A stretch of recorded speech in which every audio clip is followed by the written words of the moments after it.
There we go. All right, I'll do a quick restart. GAR plus contracts. So we're taking our GAR contract series to the next level, and we're going to introduce scenario one, which is going to take you from getting the lead all the way through closing. And we'll talk more in detail about what that is as we go through. But the goal is to have something that's interactive, just like our conversations here. If you guys have not participated in these before, this is a conversation, not just me standing up here talking for an hour, okay?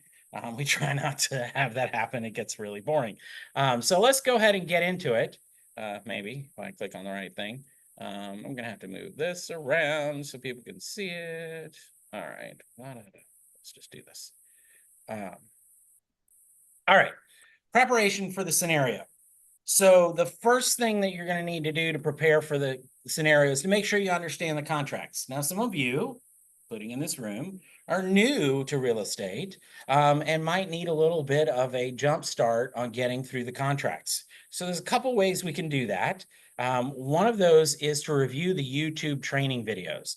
So if you go to YouTube at Business Improvement Coaching, which is where I stash all my GAR contract classes, because just as a tip, I also use them to try and recruit people, which is why I don't have them on the Remax page.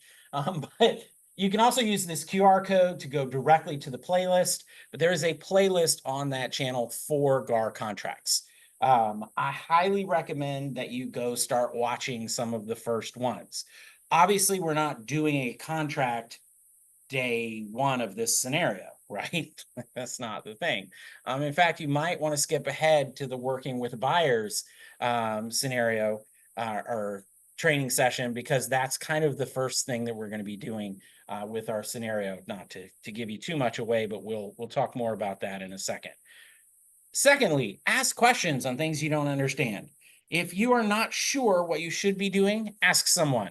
It can be me, it can be any of the brokers in the brokerage, it can be any of your team leaders, it can be any of your fellow agents, but ask somebody and get an understanding of what you should be doing. The whole point of this is to develop best practices and really make sure we understand every little step of the process as we go through the process. Second thing you need to do is iron out your follow-up and client management. So when's the last time you really sat down and thought about, okay, when I get a lead, what's my follow-up process, right? Like, how do I stay in touch with them? Because we all know not every lead closes right away. The reality is that, and so for those of you who don't know, I once upon a time worked for owners.com. We did a whole lot of statistical analysis. We were a tech company in the real estate space. And so some of the things that I know from there are that like 90% of leads buy eventually. Now, here's the trick. Only about 3% of leads buy right away. So you have to make sure that you're staying in that zone of staying in touch so that when those 90 or the other 87% or whatever of folks go to buy something, they aren't using someone else, they're coming back to you. So follow-up is key. So make sure that you have that system all worked out. Scripts. Pull out your scripts. Work with your team leads. Work with us on scripts. Find the things that you need to say. Why are scripts important? Anybody want to chime in on why scripts are important? Just interactive group here. They work. Maybe because it allows you to become familiar with certain scenarios that may present themselves. That's a good one. That's a good one. Zach, what about you? What do you got to say on scripts? Can you hear me? Yes. Okay. So the reason that most agents don't like to make phone calls is they don't know what to say. And so if you know what to say, and scripts need to be more question-based. Sometimes we talk way too much when we should be collecting information by asking questions. So if you know your scripts, And they go from scripts to dialogues, and that's what happens when you know it and you've internalized it. There's a higher likelihood of a favorable outcome. And so I'm a big believer in scripts. Half of what I say is a script. Every day you can ask any of my team members, because mostly what I say they've heard before many times. I would say more than half of what you say is a script, probably, if you're like me. So especially when you're dealing with prospects and things. I use scripts. You know, I did expired calls forever and ever. And when I wasn't using the script, I wasn't getting appointments. When I was using the scripts, I was getting appointments. Like, it's just that simple. Because as much as we think we can wing it and we kind of know what we're talking about and whatever, you start to ramble and wander off and talk about this and that and whatever, and all of a sudden you realize you hung up and you forgot to ask for the appointment. Now, that's an extreme example, but it happens a lot, right? And so if you have those scripts, but as Zach pointed out, they need to be internalized. They need to be more dialogues than just scripts. When you get that telemarketing call, which, by the way, when you're calling people, you are a telemarketer. So please have some compassion for the telemarketers out there, because you are them. But when you're calling people, or you get that call from the telemarketer that's trying to sell you gutters or whatever, and you can tell like they're reading off a script. And to Zach's point, when you say something that changes the conversation and they don't change the conversation, you know that they're not really paying attention, right? You need to be paying attention. The only way to do that is to internalize those scripts so that you can actually respond in kind when they say something that moves you from one to the other. Examples are when you're, cold calling around a neighborhood and you're trying to find listing opportunities, you come across somebody that decides they want to be a for sale by owner. But you got to switch gears and you got to now go into that script that's about for sale by owner, not into your, oh, would you be interested in listing with me conversation, right? Like, you've got to change mindsets. And it's the same thing with buyers, right? If you're talking to a buyer and the buyer is like, oh yeah, I'm ready to buy, I want to go buy something this weekend. Awesome, great. There's a set for that. But what if they say, I'm in town for the weekend. We're going to be moving here in 6 months. There's a different script for that. And you need to have a different set of so you need to get through there. Most importantly, be ready to learn, because this is going to be interactive and full of information, and participate fully. If you don't participate, it's going to be hard. Now, participation is not just talking during the meeting, as you'll find out here in a second. All right, so here is our first scenario. Scenario 1, internet condo buyer. Pat Powerhouse has submitted a request for more information on unit 1103 at Park Regency from an internet site. They've provided their email address, patpowerhouse@holtmcguire.com. He would like you to communicate only via email, and he is very busy and cannot take calls from all of you. All right, here's the reality. This is going to be a real interactive thing. I can't take phone calls from all of you and have that conversation. Plus, I want you to take a minute to think about and put together your best verbiage when you're addressing someone. And it's not uncommon that we get people that we can only get to via email. So I want you to send me the emails. This is a real email address. That's a domain that I own. And so that is a real email address. I want you to email to this person and do your normal things, okay? This is also a real listing, in case you weren't aware. Unit 1103 is currently listed at the Park Regency by a friend of mine who's an agent at another brokerage. I want you to go through the process as you would normally, okay? So the question becomes, what do you do first? Let's talk about it. What's the first thing you got to do? You've gotten this inquiry about a property. What do you do? Check Pull into up the the property listing. to get more information. Look it up, pull it up in the system, learn a little bit about it. Then what? See what else is for sale in the building. Excellent. Good. see what else is available. Then what? Tell him what a great building it is and when would he like to see it? Exactly. Communicate with them, right? Like Oh, that's an important step. You need to reach out to them via email. Pat needs to hear from you, and you need to know what's going on. Do your best to try and communicate with Pat as if you were talking to Pat. Okay. I will do my best to respond as quickly as possible. I'm going to respond as Pat. And Pat is going to have a set of conditions. I know who Pat is, where Pat comes from, all the things about Pat and what Pat's thinking. And Pat's going to respond to you, given what you ask Pat. Pat's going to tell you one thing or another. Okay. It's going to be consistent across everyone. So if you all ask something like, Pat, where are you from? Pat's going to answer the same to everybody. Okay.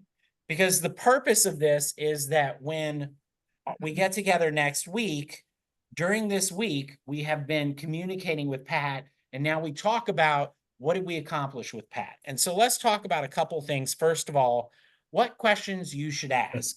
yes. All right. What's the first question you should always ask someone when you think about maybe making them a client? Are you working with an agent? Are you working with an agent? Right? This is the number one question that you have to ask them. I tend to disagree with that. And All right, Pat, tell me your thoughts. Okay. The first is to determine their goal. Let them ask as many open-ended questions to get to what is their goal moving to Atlanta. Why are you moving to the area? Do you have family in the area? Do you know the Atlanta area in general?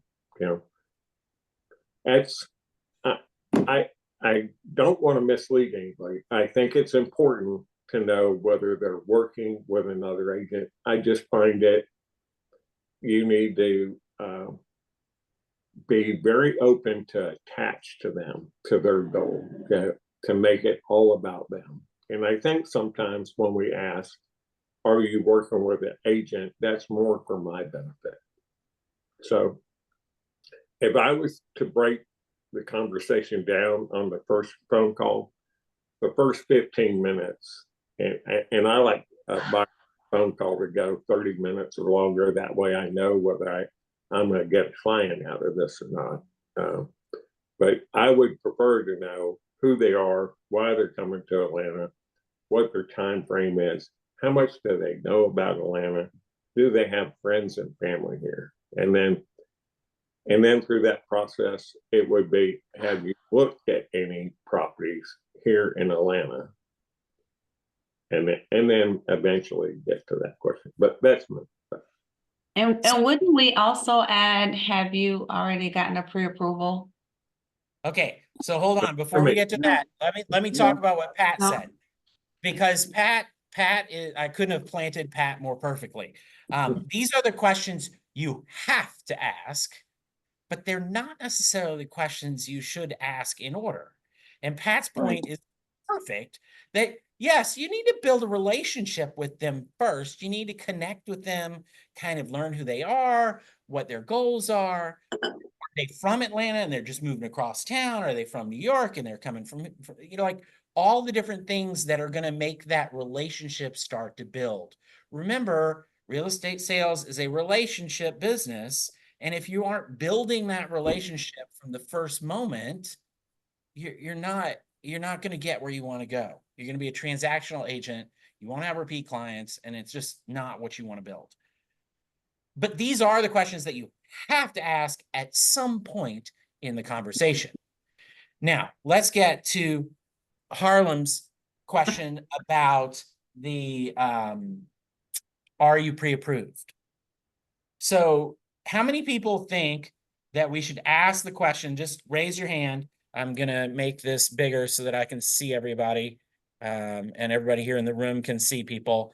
How many people, by raising your hand, think that you should definitely ask someone if they are pre-approved before you set an appointment to go meet with them?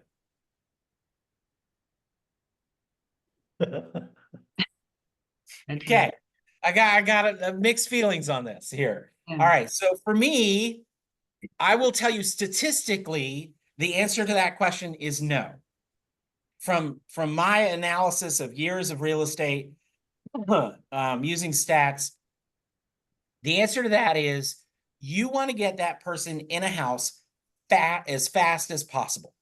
And the faster you get them, this is the one metric that I know for truth, that the faster you get them into a house where you're showing them a property that they might be interested in, doesn't really matter if they're interested in it or not. It just needs to be a house they need to get in, the more likely they are to become your client.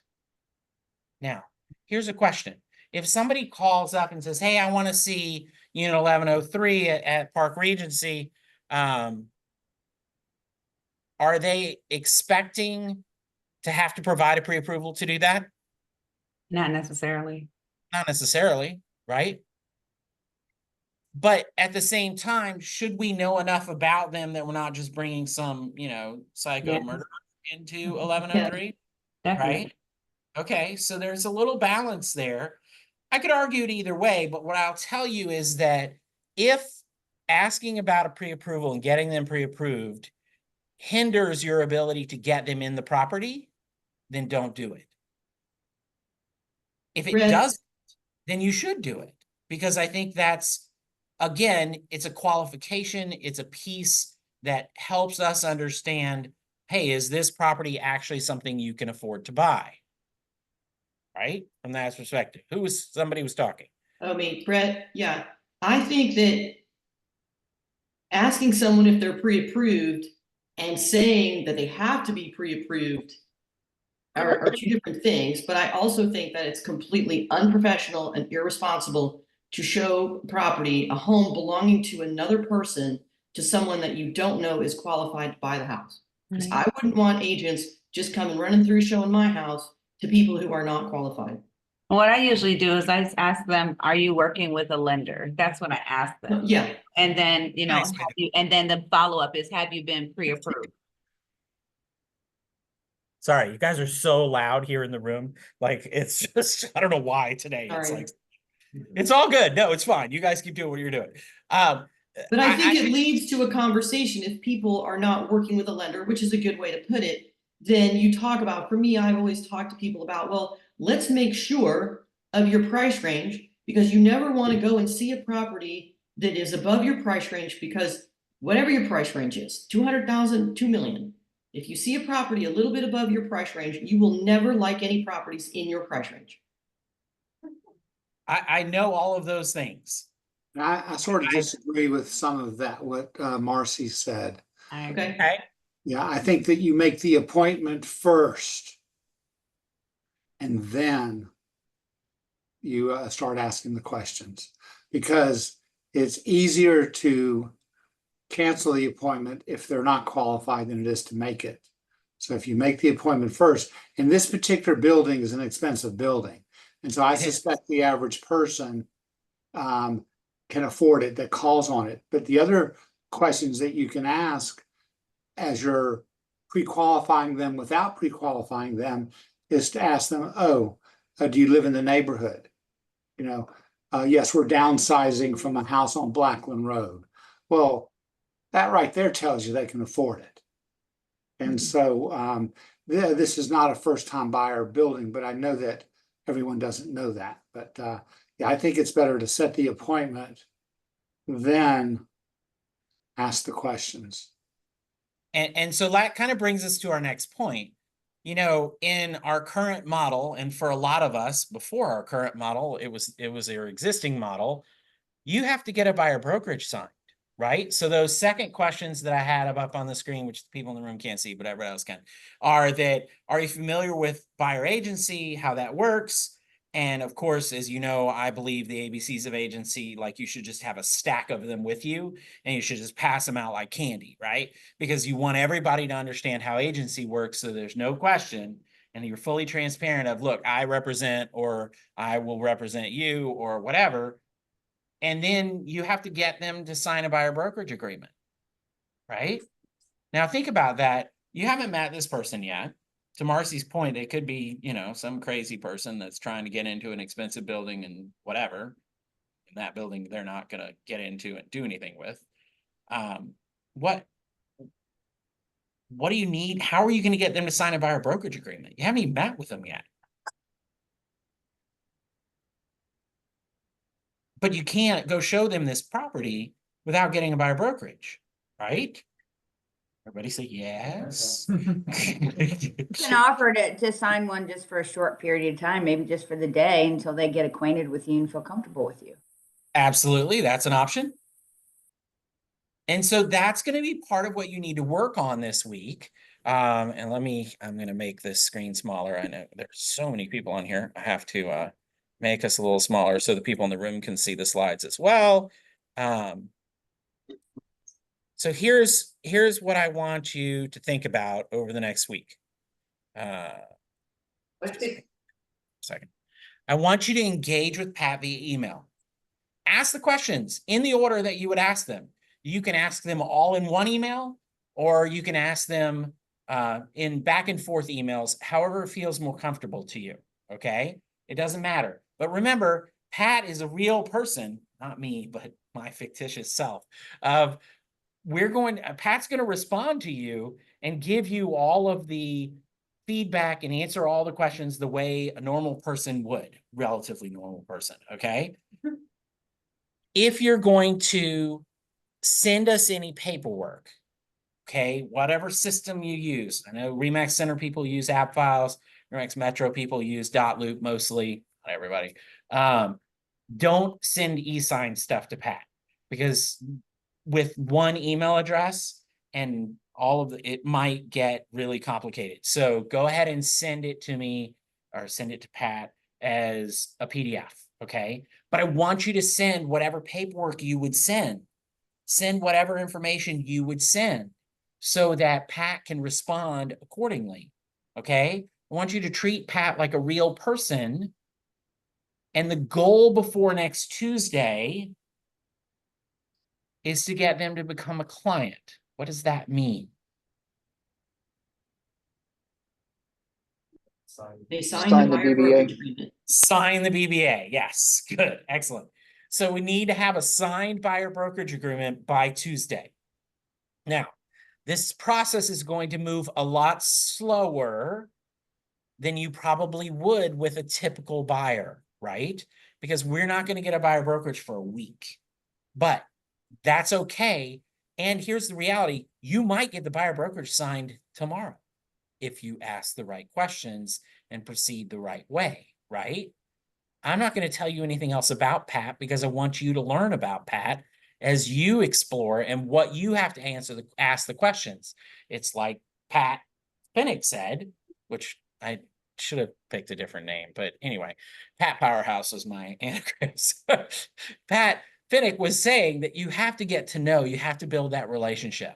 So do that with Pat, okay? And I will answer all of your questions and give you truthful information. That's all I can tell you. Okay, so don't worry about fake buyers and WhatsApp people and all that kind of stuff.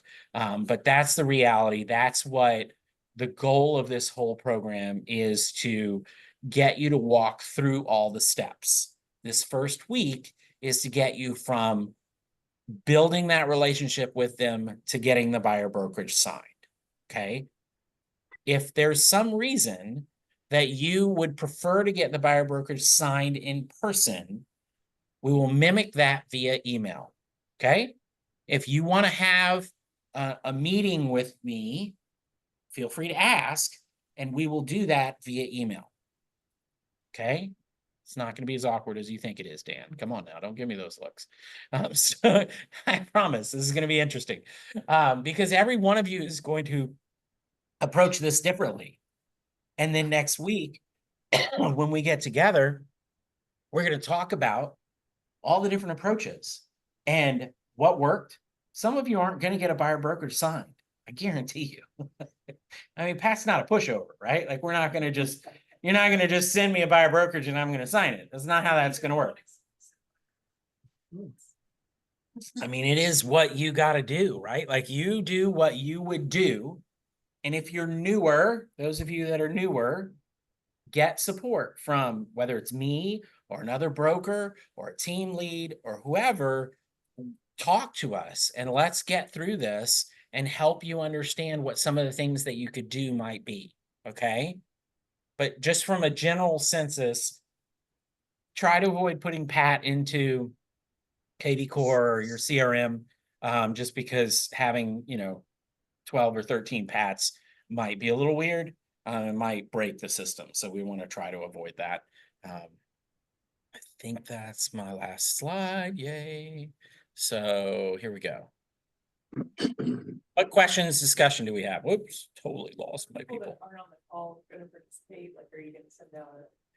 I'm going to send out the recording. So if you're not on the call, you absolutely could participate. Obviously, this meeting was purely to introduce the scenario and get everybody understanding what what we're talking about and what we're doing.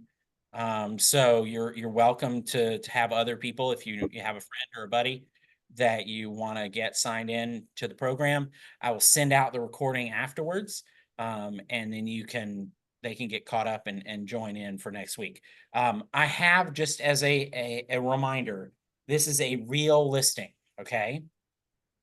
I have talked to the agent. She's a friend of mine. She understands that I'm using her. The benefit for her is, of course, this listing gets a whole lot of exposure, right? Like, so if you have a buyer for it, a real buyer for it, that would be awesome. But at the end of the day, she does know that you're going to be, communicating about this, and you're in a training class.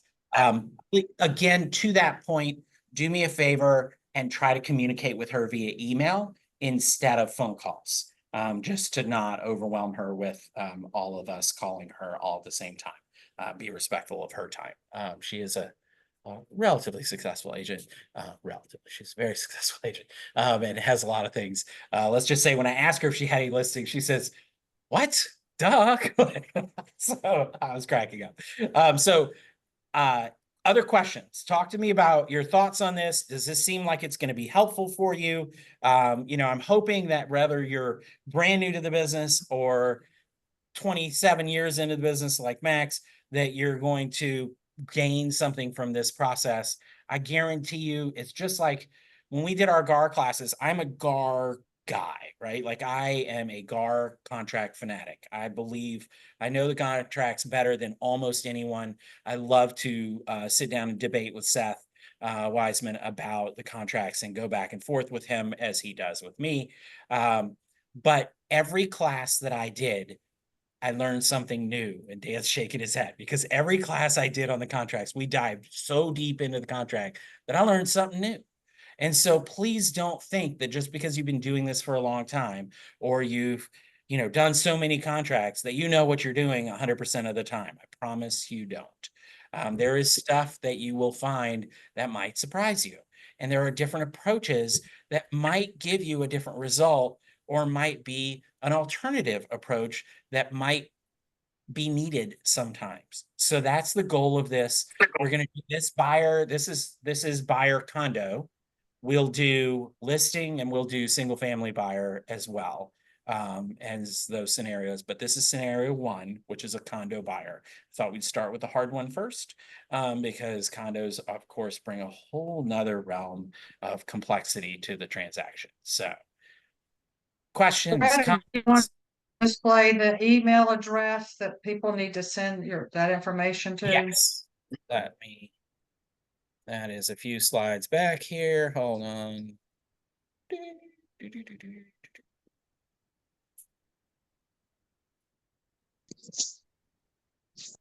It is Pat Powerhouse at holtmcguire.com.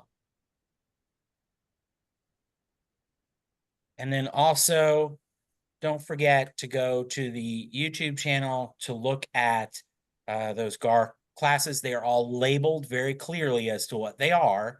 So don't start with the first one, because the first one in the series is the purchase and sale agreement. That's not where we are, right? So look through the list, and you'll find the ones that you should be looking at. I don't remember what number the buyer one is, but it's in there from that perspective. And I will send out a follow-up email, as I always do. If I can find where you guys are. There you are. I will send out a follow-up email with the recording link and also with the detailed information on this, you know, the scenario link, that paragraph will be in there. And then the link to the videos and things will be there. But please don't just rely on the videos. If the videos, you go through the video, you have questions, ask us, come talk to us. If you're newer, if you're experienced, whatever, those of you that don't know me, you should know that I love talking about contracts with people. And I love talking about business with people. That's why I do this job. So please, please, please don't hesitate to reach out and we will be happy to discuss with you. Any other last comments before we leave? Hey, Brett, I've got a question. Would this be a good time to talk about some best practices for that introduction email, I would call it, or is that going to be in the next class? I want that to be in the next class because I don't want to mess with what people are going to do first, right? Because I don't want to stifle their creativity, if you know what I mean. Sure. Okay. It's a good point, Adam. I absolutely, I think that's, but I don't want to be the one directing how this goes.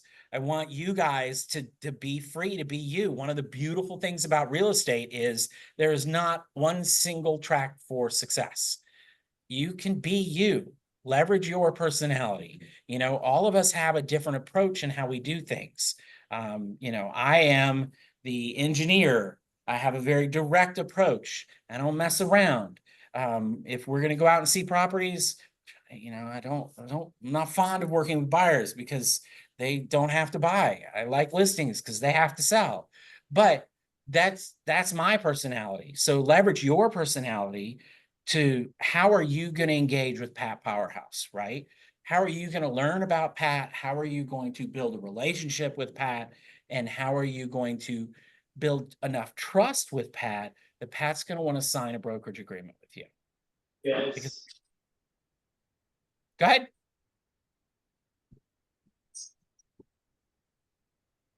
So Pat wants to go see this property.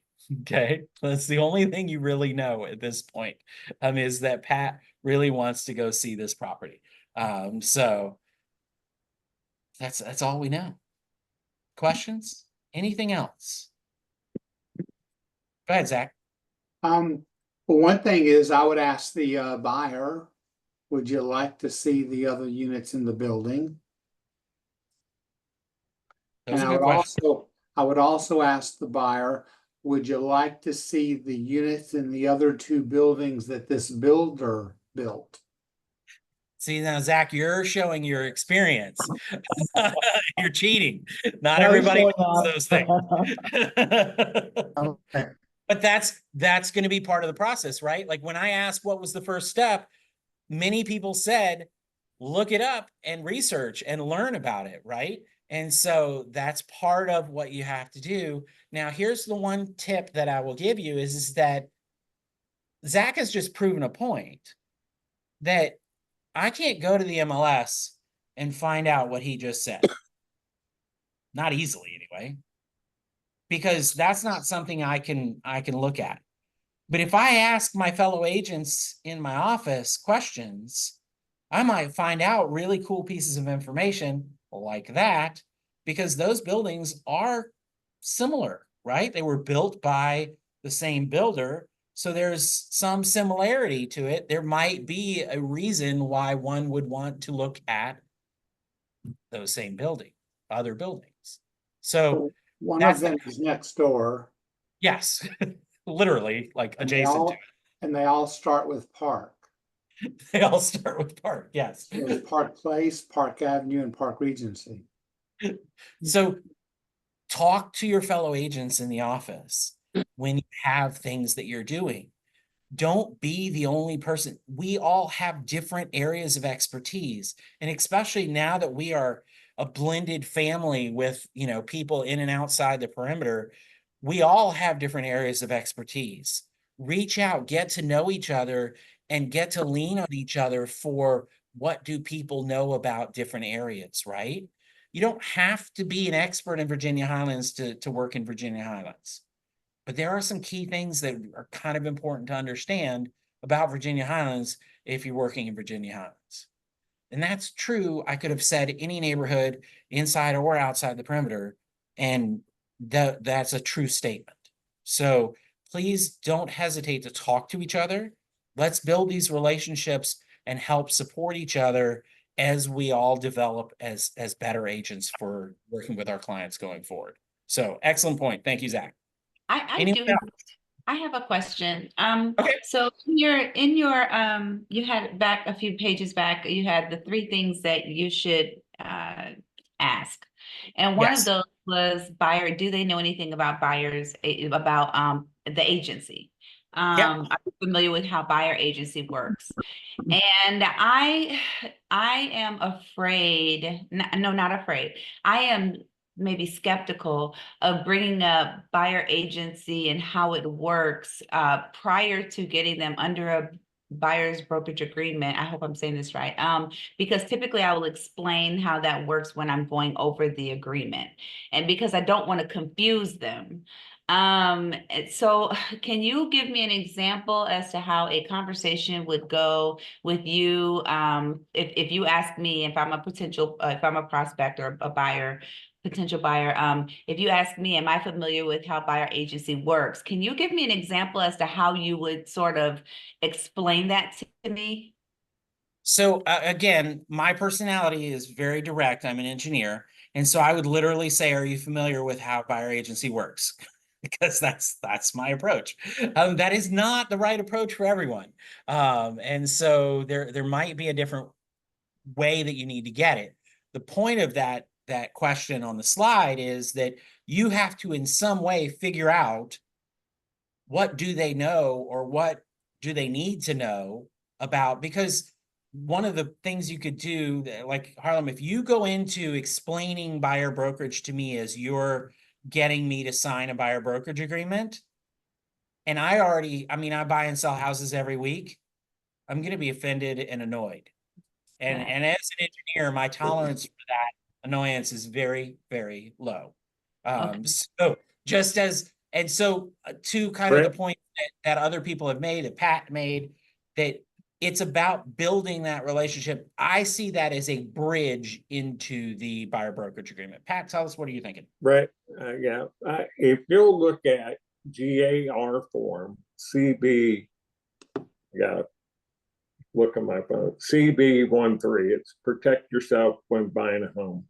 Mhm. There is a paragraph in there that I've encouraged people to bring it over to PDF and cut that paragraph out. It's the paragraph that starts clients versus customer and brokerage relationship. And I don't think whatever level the person's at, what you're basically saying is, in Georgia, there's a law that I have to follow. Yep. And then you just share that paragraph. So, and like Brent's saying, if we're doing this in email, it'd be, so great to meet you today. This is, and I recap in the email what their goals are. Great to see somebody moving back from Atlanta. Great place. You picked a wonderful place in wherever this place is. I don't know where it's at, but kind of recap that and just some basic information that I must make sure you're aware of. In Georgia, the law requires, and then copy that paragraph and say, I am, and to follow your email up, I am going to continue to do some research about that community and a few others I think you should consider. I'll be in touch in a couple of days and send that. Okay. So, but I think if Yeah, you read that CB, whatever it is, CB13 and internalize that and pull out paragraphs or write a statement that's in line with that document, I think it will become easier for you to explain agency and why it's important here in Georgia. It becomes a script at that point, right? Like that's not a bad place to pull a script. Another one is ABCs of agency. Donna, tell us what you're thinking. Yeah, well, just in addition to that, all that sounds great. Is it NAR has some consumer fact sheets that I know that we've sent out to our office to be able to help explain it too. So that's a I think good all spot. those I'd are love to go great. The to. only point I made to my agents is when you pull out a paragraph or a few statements, yeah, opposed to sending, here's a consumer. I think the consumer pamphlets are great. I'm not saying that. I said when I'm trying to capture a client and I'm connecting with what their goals are, I don't want to then turn to a pamphlet. I want them to understand my goals, which is Well, I understand that, but they do have that as a backup. All of that anyway. Yeah, no, that's good. Okay, thank you. I appreciate you're welcome.